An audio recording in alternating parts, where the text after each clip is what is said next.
నమస్తే అందరికీ. ఇవాళ మన స్టూడియోలో మనతో పాటు ఆర్బి సుధా గారు ఉన్నారు, celebrity astrologer and life coacher to. ఈ నెల ఆగస్ట్ నెల ఫలితాలు ద్వాదశ రాశుల వారికి ఎలా ఉన్నాయో మేడం అడిగి తెలుసుకుందాం.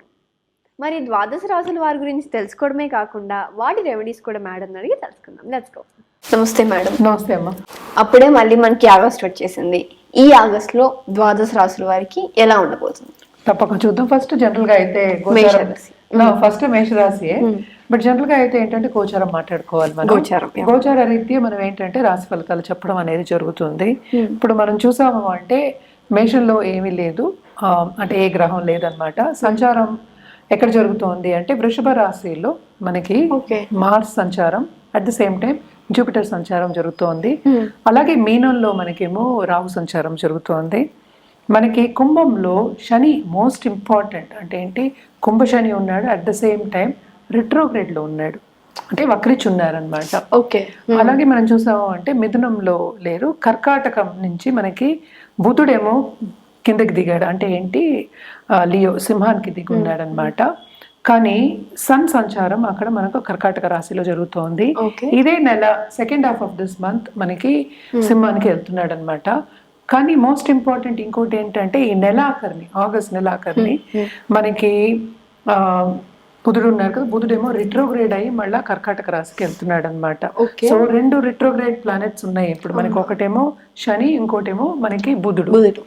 అలాగే మనం చూసాము అంటే మనకి శుక్ర గ్రహం కూడా మనకి ఎక్కడ ఉందంటే మనకి లియో అంటే సింహంలో ఉందన్నమాట. ఈ నెలాఖరికి కన్యకి వెళ్తోంది. కన్యలో ఎవరున్నారు? కేతు ఉన్నాడు. కేతు వీనస్ కలిసి వస్తున్నాయి అనమాట. ఇవి మేజర్ సంచారాలు ఇవి. ఇవన్నిటిని బట్టి మనం ఏంటంటే ద్వాదశ రాశుల గురించి మాట్లాడుకుంటూ ఉంటాం. సో ఫస్ట్ ఎప్పుడు మనం మాట్లాడుకునేది ఏంటంటే మేషరాశి. సో ఎప్పుడు మనం చెప్పేది ఏంటి, కొన్ని రాసుల వారిగా బాగుంటుంది, కొన్ని రాసుల వారిగా అంతా బాగుంటుంది.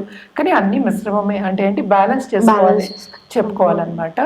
సో ఇప్పుడు మాట్లాడుకుందాం మ్యామ్. ఇప్పుడు ఈ ఆగస్ట్ లో వృశ్చిక రాశి వారికి ఎలా ఉండబోతుంది? వృశ్చిక రాశి వాళ్ళకి కూడా బాగుంటుందని చెప్పాలి, ఎందుకంటే సంచారాలు వీళ్ళకి చాలా బాగున్నాయి. మళ్ళీ థింగ్ ఏంటంటే 6th లో ఆడేమో 7th కి వచ్చాడు, కానీ 7th సంచారం ఏంటంటే మనకి జూపిటర్ సంచారం జరుగుతోంది. జూపిటర్ బ్లెస్సింగ్ పరిపూర్ణంగా ఉంది వీళ్ళకి. సో చాలా బాగుంటుంది అనే చెప్పాలి. ఎస్పెషలీ వీళ్ళకి దేంట్లో అంటే పార్ట్నర్షిప్ బిజినెస్ చాలా చాలా బాగుంటుంది. అండ్ ఆల్సో కొత్తగా బిజినెస్ పెట్టాలి అనే ఒక ఆలోచన వస్తుంది, దాని దారి నడుస్తారు కూడా తప్పక. అండ్ ఆల్సో వీళ్ళు ఈజీగా వాళ్ళకి మొత్తాలు కూడా తెచ్చుకుంటారు. అంటే ఏంటంటే లోన్స్ తెచ్చుకోవడం కానీ, దానికి కావాల్సిన డబ్బు తెచ్చుకోవడానికి ప్రిపరేషన్ చేయడం అనేది జరుగుతుంది. ఈ నెల బాగుంటుందని చెప్పుకోవాలి. అలాగే మనం చూసామంటే సన్ సంచారం కూడా, మిగతా గ్రహాల సంచారం కూడా జరుగుతోంది. అవన్నీ కూడా మంచి సంచారాలు, ఎందుకంటే 10th హౌస్ పాపులేటెడ్ ఉంది, చాలా బాగుంటుంది. 8th లార్డ్ ఉన్నాడు కనుక తప్పక వాళ్ళు ల్యాండెడ్ ప్రాపర్టీస్ చూసుకోవాలి. ల్యాండెడ్ ప్రాపర్టీస్ కొనుక్కునే ఛాన్సెస్ వస్తాయి తప్పక towards second half of this month అనమాట. అండ్ ఆల్సో బంధుమిత్రుల కలయిక కూడా ఎక్కువే ఉంటుంది వీళ్ళకి, అందరితోనూ సన్నిహితంగా ఉంటారు. అండ్ ఆల్సో ఫ్రెండ్స్ని కలవడం ఎక్కువ ఉంటుంది. అలాగే ఏంటంటే ఫ్రెండ్స్ హెల్ప్ చేయడం కూడా వీళ్ళకి ఎక్కువ జరుగుతుంది అనమాట. అలాగే ఏంటంటే మనకి ముఖ్యమైన వ్యక్తులు మన జీవితంలో రావడం అనేది జరుగుతుంది. అండ్ ఆల్సో వీళ్ళు గుప్త సబ్జెక్టులు అంటే ఏంటంటే మనకి సీక్రెట్ సబ్జెక్ట్స్ అనేవి ఉంటాయి కదా, అవన్నీ నేర్చుకోవాలి అనేది ఎక్కువ వీళ్ళకి మక్కువ చూపిస్తారు.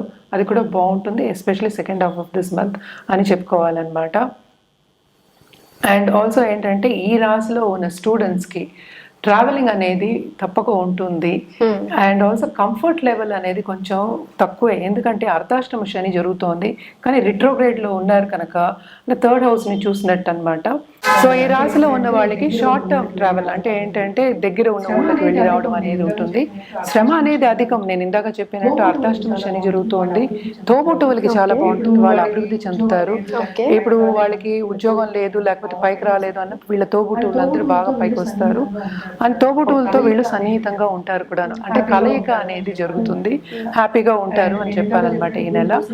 అండ్ నేను ఇందాక చెప్పినట్టు గురు బ్లెస్సింగ్ తప్పక పరిపూర్ణంగా ఉంది కనుక డబ్బు సేవింగ్స్ అవ్వడం అనేది స్టార్ట్ అవుతుంది. అండ్ ఆల్సో సేవ్ చేయడం అనేది మెంటల్ గా కూడా అంటే ఏంటి అనుకోవడం అనేది జరుగుతుంది అనమాట. సో ఒకసారి అనుకుంటే తప్పక సాధిస్తారు. అంటే ఏంటి వాళ్ళ గోల్స్ ఏముంటాయి అవి సాధించే ఒక పరిస్థితి, అంటే గోల్స్ పెట్టుకోవడం సాధించే పరిస్థితి కూడా ఈ నెల కనిపిస్తోంది అనమాట. తప్పక బాగానే ఉంటుంది అని చెప్పాలి. అందుకని మిశ్రమం ఎందుకు చెప్తున్నాం అంటే అర్ధాష్టమ శని ప్లస్ ఏంటంటే గురు బ్లెస్సింగ్ కూడా ఉంది కనుక బాగానే ఉంటుంది ఈ నెల. అందుకనే మిశ్రమం బాగుంటుంది. అట్ ద సేమ్ టైం కొన్ని జాగ్రత్తలు. దాంపత్య జీవితం కూడా బాగానే ఉంటుంది వీళ్ళకి.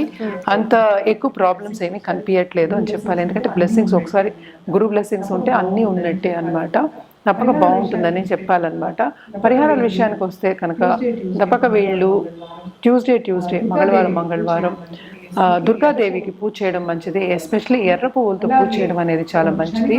అలాగే మనం శని భగవానుడికి మనం ప్రీతి పొందాలి అంటే మన చేతితో పులిహార కానీ లేకపోతే పులుపు అంటే శనికి చాలా ఇష్టము. సో పులిహార కానీ లేకపోతే ఏదైనా అన్నం అనుకుందాము, వృద్ధులకు ఇచ్చినా సరే లేకపోతే పిల్లలకి పెట్టినా సరే తప్పక మన చేతితో వండి పెట్టడం చాలా మంచిది. లేకపోతే అన్నదానం అలా చేయని పక్షాన్ని అన్నదానం చేయడం అనేది చాలా మంచిది అనమాట.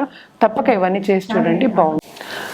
ఓకే, మనం ఇప్పుడు పరిహారాల గురించి మాట్లాడుకోవాలి అంటే ఈ నెల ఆగస్ట్ నెల జనరల్గా చెప్పుకోవాలి అంటే మనం కుమారి పూజ చేసుకోవడం అనేది చాలా మంచిది. ఎందుకంటే దాంపత్య జీవితం ఇప్పుడే స్టార్ట్ చేసే వాళ్ళకి కానీ లేకపోతే కొత్తగా పెళ్ళి అవ్వాలి అనుకునే వాళ్ళందరికీ చాలా బాగుంటుంది.